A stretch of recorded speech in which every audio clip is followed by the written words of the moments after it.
Today we're going to go over and talk about the Circle D Billet Flexplate.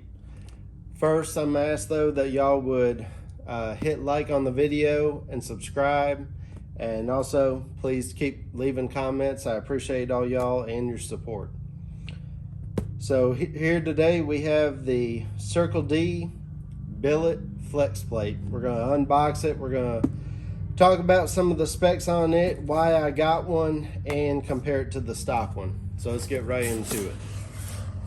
I ordered it from G8only.com.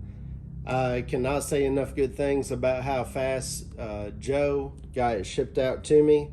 He had one in stock even when Circle D did not have one in stock. So I was very fortunate to be able to get one from him. And I believe he, at this time of recording this video, he probably still has another maybe one or two in stock. He bought a bunch of their stock from what Circle D told me. So go check out G8 Only and see what he has over there. He also has some other websites. Gave me a lsxonly.com decal. There's a lsxonly.com. It's got like kind of like a timing chain almost, and like a beverage opener. It's kind of hard to actually show it on camera. It feels like the top of the chain is stuck to it and the bottom of the chain's loose. I guess you can probably hang it somewhere wherever you might need it or use it. Kind of a cool piece.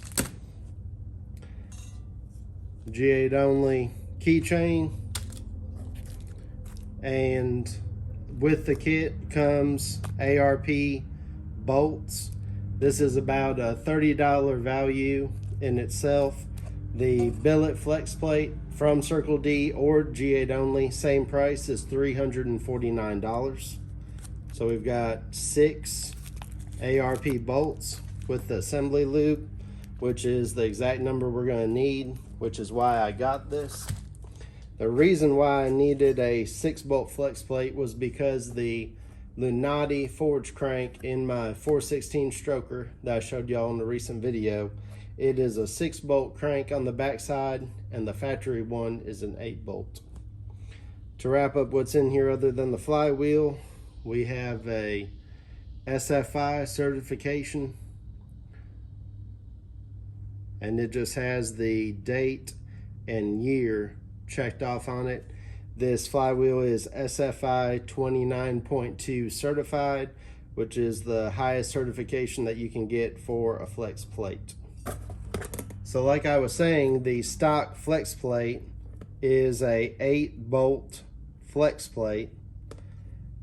All of the flex plates have this little open hole, which is kind of like an alignment to show you which direction, how they want you to put it and install it. So the LSA one is a 8-bolt, and the Lunati forge crank is a 6-bolt. So obviously with 6 bolts, the load is spread over less bolts, but you also have more material in between each bolt on the flywheel.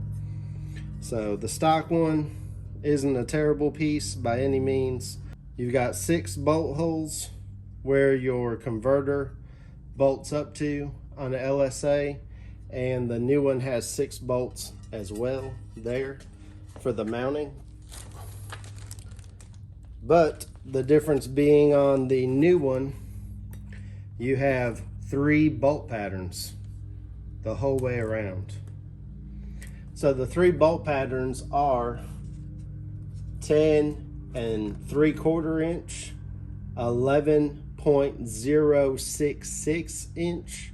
I know it's a weird number, but that's what it is. And 11.5 inches. So 10.75 inch, 11.066 inch, and 11.5 inch. So obviously the closer in holes are going to be the 10 3/4, and then your 11.066, and then your 11.5. Now the 11.066, that is the factory hole for a LSA 6-bolt pattern. On the Circle D converter that I got, it is dual bolt pattern, and it has both the 11.066 and the 11.5 inch.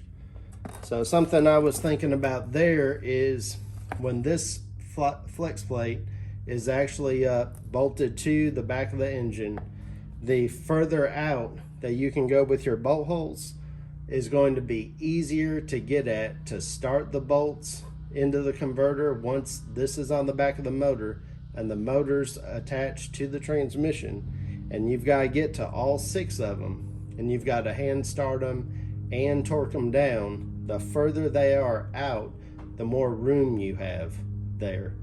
So that might come in pretty handy. But anyways, other than my fingerprints on it, as you can see, it's a really nice piece.